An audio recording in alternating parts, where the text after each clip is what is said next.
The last crusade of Indiana Jones toys begins with a flashback to the 1980s. It's morphin' time!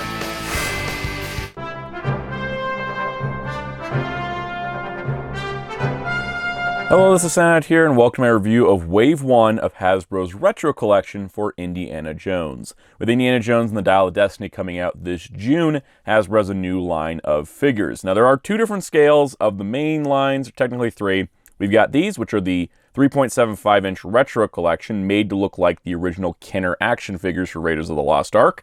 And then we also are getting a kids line with some vehicle stuff that I'm not going to worry about. And then there's the much fancier 6-inch Adventure Series line, which I will be reviewing. So if you want to see more indie content on the channel, be sure to subscribe and hit the notification bell, because there is more coming.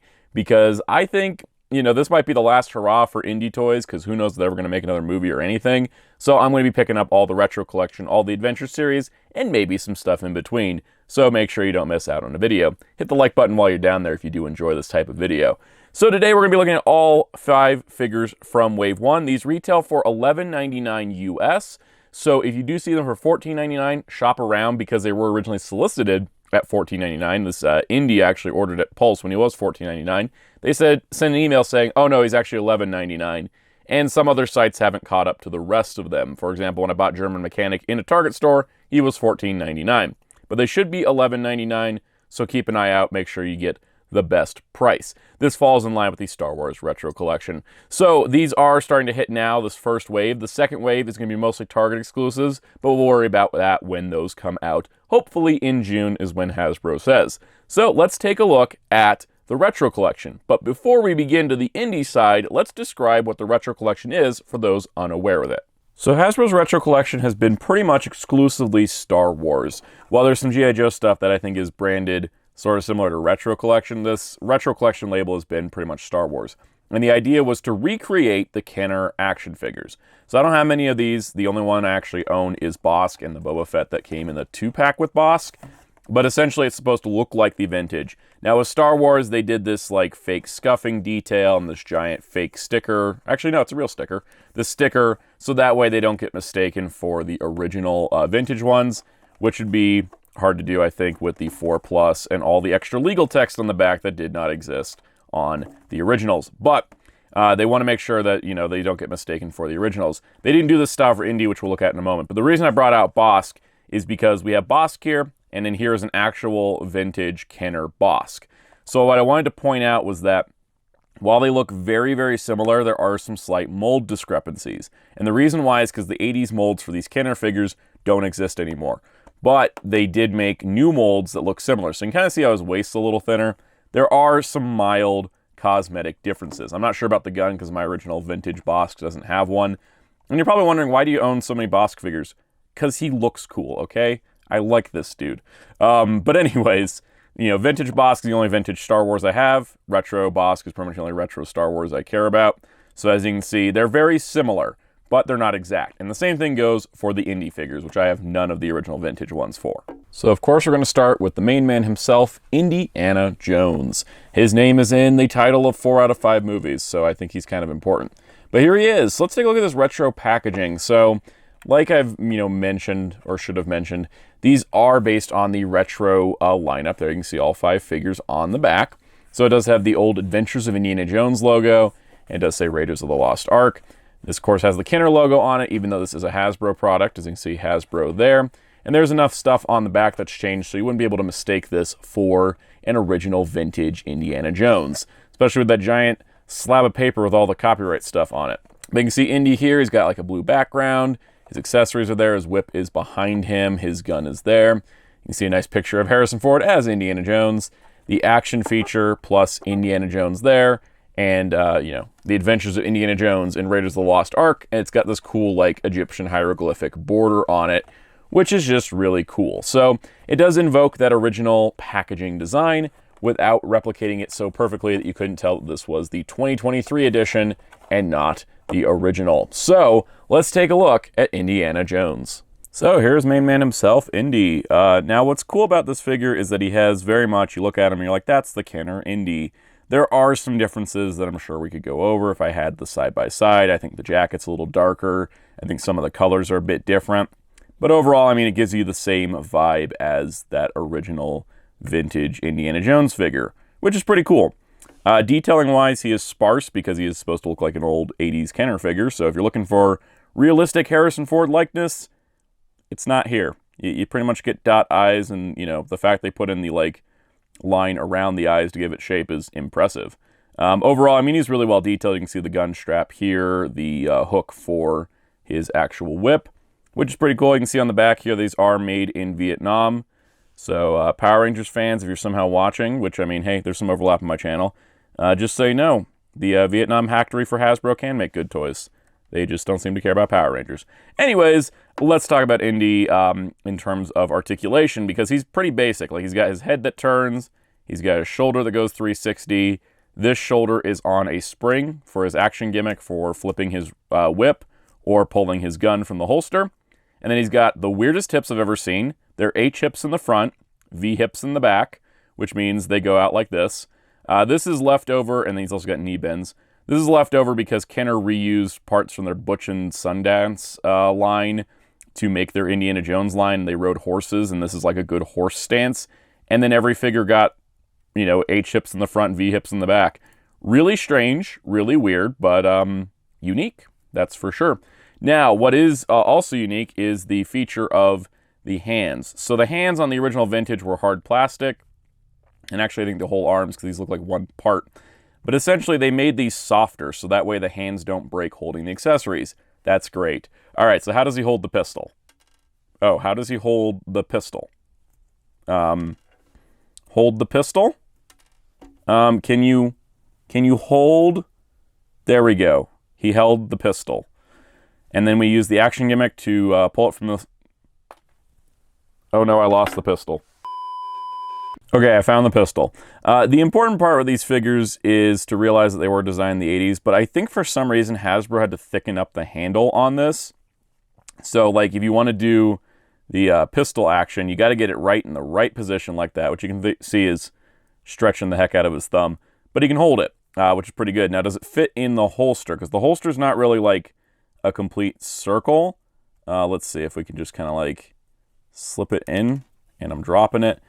I think the only problem I have with this Indy in particular is that he has trouble holding his accessories, and I can't really get the holster to work. This may come from the fact that they have, like, you know, the design, they can make the mold, they're recreating these, but they don't have the exact, like, you know, maybe they don't have the blueprint, design sheets, whatever the heck they do, because this just doesn't want to stay. The bigger bummer is the whip.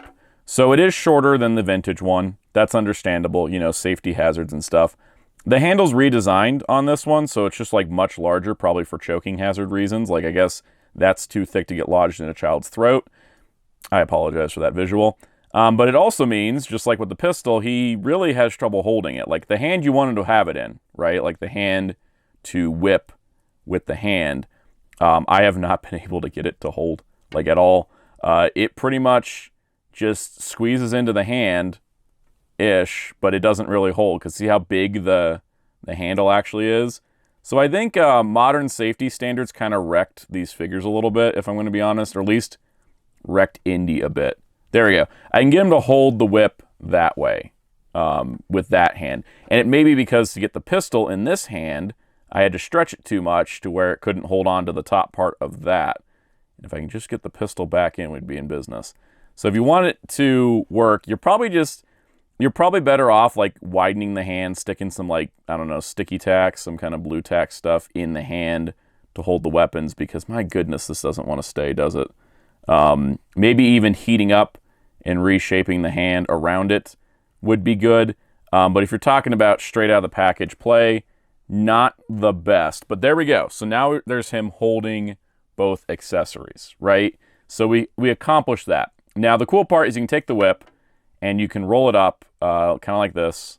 We're just going to roll it up like this. And then you can just hook it right here on his waist. And that's pretty much just what I've been doing. I've been having him hold the pistol. So I kind of hook one side, hook the other side. It can't really go 3 times around, so you're just going to have to go with that. And then boom, there you go. So you got, you know, whip on the hip, pistol in the hand. There's your Indiana Jones. Yeah, vintage Kenner, you know, for all the benefits it has, a modern action figure design would hold these accessories a whole lot better. All right, so here we have Toht, the scary Gestapo guy. Honestly, the notification from Amazon being this was like the most terrifying image on my Saturday. But anyways, here he is. You can see he's packed on the card. We got a picture of Toht from the movie. Toht, all the usual stuff. Back is pretty much the same on all of these. It's like, look, there's all the other figures. Pretty cool, but let's actually take a look at Toht and see if he is just as terrifying off the card. He's just standing there, menacingly. Here is Toht. Toht, I think, is one of those iconic Indiana Jones villains, even though he's just wearing like a suit, a tie, some glasses, a hat, large overcoat where you're not sure what he's hiding in his other hand. I mean, he's a pretty basic figure design, but I think he's totally like worth having as a figure. He's such a cool, like, creepy villain. He just is unsettling. But anyways, you can see basically he's very similar to the original Toht. He's got this overcoat, and if you really overcoat, he got a gun. Anyways, you have that. I just want to do the dramatic reveal. Basically, he actually holds his pistol because you see, outside of it being warped because, you know, Hasbro packaging, you can see the actual, like, small handle there. Fits in like that, and he actually can hold it. What a concept. After struggling with Indies, it's really nice to see Toht have that going on. Once again, detail is sparse on the head, but pretty, you know, I mean, you can tell it's Toht. The other cool thing is if you raise his hand up, not only is he doing a thing I can't talk about or because of YouTube demonetization rules, you can see they actually did sculpt in the Staff of Ra headpiece that burned into his hand in the movie, so that's pretty cool. Other than that, he doesn't actually have an action gimmick. It would have been funny if you like squeeze the legs and whoop. But anyways, he just has that, and then he's got the standard articulation that the others do with the hips that move out and the hips that, you know, the horse riding pose. I just, you know, I've never experienced H hips in the front, V hips in the back. Because like if we go back to like Bosk, right, from the Kenner Star Wars line, they didn't have knees, but their hips were just H hips, so they just moved forward, right? Like they sat down. But like the Indy figures, because of the horses thing, they're like this. It's so funny. It's so funny indeed. But anyways, pretty cool stuff. Oh, he also his head turns. But yeah, so you got kind of that. So you can have him kind of like, I'll get you Dr. Jones or whatever. I'm trying to quote a movie that I love and can't remember quotes of because I'm doing a video review. And that's when your brain just stops remembering things. But I kind of like his little like secret coat and boom, there he is. I mean, it's Toht. There's not that much else to him. So here we have the German mechanic, a.k.a. that guy that was working on the plane and got incinerated by said plane. Incinerated? Am I allowed to say that on YouTube? Anyways, this guy's a big old Nazi, and I don't like to shy around those things because they are the villains of this movie and the world. So, German mechanic here, looking pretty plain action figure here, honestly. This is actually the first one I found in stores, either by complete accident because he was out early or because everybody else got bought up because they're more interesting. But in a way, it's kind of fun having that Nazi mechanic guy from the end of Raiders as the first figure of the new Indiana Jones lines. We can see the packaging is pretty much the same as the others with the Adventures of Indiana Jones logo, Raiders of the Lost Ark, the name. But yeah, let's crack him open because apparently he's got like karate chop action or he can hit Indy with a wrench. So here we have the German mechanic, which is a interesting case. This guy was not in the first wave of Raiders of the Lost Ark figures. He was in wave 2. What's interesting is the Cairo Swordsman was in wave 1, and instead we got this guy first. So hopefully we get the Cairo Swordsman later on down the line, as well as the other wave 2 figures. But this was actually wave 2 in the original line, so kind of neat. He basically looks like, I don't know, he looks like Nazi Dr. Phil. Like, I don't know how else to describe him. He's wearing pants. This is the dude that Indy fought at the end of the movie. And, you know, it's sad he doesn't have a removable head. If you know where I'm going with this, you've seen Raiders of the Lost Ark, and good on you. But anyways, I don't know where I'm going with this. It's not that exciting of a figure. He's got one shoulder that works this way, one that's on a spring, like Indy's. The hips that are H hips in the front, V hips in the back, knees. You know, they basically all have the same articulation. What's funny with his V hips means he's got like a really firm square butt. Like he's caked up for absolutely no reason. You know what? When you're working on planes, I guess. He does come with his little wrench. The wrench he can put, I assume, just in the hand. So you can be like, oh, I'm working on the plane, and then, you know, I'm hitting Indy over the head with it. Actually, let's get Indy in here. This would be great if I could get Indy to hold the whip in the hand with the action. You can just go like, bam, and he can go, bah, and then boom, Indy's down, but then he just shoots him because he's got a gun, and now I lost the gun again. Yep, totally vanished. Anyways, nice part, too, is he's a little bit taller than Indy. That's appropriate. Not too much else to the German mechanic. That's pretty much all his deal is. Here we have Belloq. Belloq here is in his ceremonial robe from the end of the movie when he's opening the Ark of the Covenant. You know, probably the worst idea he ever had. But you can kind of see the figure here matches this design of what he was wearing at the time. It's funny because my mom realized without looking at the card art was like, oh, why is there a grandma in the Indiana Jones line? You know, head wrap, you know, purse around the neck. Sure, why not? Anyways, the interesting part about Belloq is he wasn't ever produced on this card back officially. There was some limited numbers. He was supposed to come out on a card back, but he was originally a mail-away figure, so this is kind of neat for those old Kenner collectors. Here's a way to get something that resembles the original card back. Back of the packaging is pretty much the same as what we'd expect. But there is Belloq. Let's open him up and see if he's worth the hype. So here we have Belloq. He really does look like a grandma. My mom was onto something here. I mean, robe, head wrap. Anyways, Belloq. What's interesting with him is because most of his body is cloth, I don't know the material of the original Belloq figure. This is kind of like a, you know, not quite see-through, but not quite super thick material. It's soft. It's nice. You can see his crazy, like, necklace thing with all those gemstones on it. The little, like, turban around his head. There was a Belloq in the original line that was, like, him in his, like, safari outfit. So we'll probably see that, especially because I think, I don't know, if I'm looking at the bottom, you know, underneath the robes here, without taking them off, because I know I'll never get them back on, they probably can reuse this body for something. Interesting, he does still have H-hips in the front, V-hips in the back, so they move out, knees that bend. What's also kind of weird is on mine, this knee just goes, like, way too far, and the whole leg looks warped. I guess it's just how he was packed. I'm not going to worry about it that much, because he can't even see it. Shoulders move, no action gimmick, nothing really to the back. He does come with this little, like, ram staff cane, which, you know, he had in the movie with all of his, I'm opening the Ark, even though everyone tells me I shouldn't, motivation. But yeah, I mean, there he is. There's really not much to him. I see why he was the mail-away figure, because he's probably, like, you know, in a line of not that exciting figures by modern standards, he's, like, the least exciting. Here's our last figure for Wave 1, Marion Ravenwood. Now, Marion here is in her white dress from the end of the movie, the last third, really. And you can see that she's nicely well done there, nice cloth dress. This figure was the rarest of the original Kenner figures. She goes for stupid money, so it's really nice to see a recreation of her here.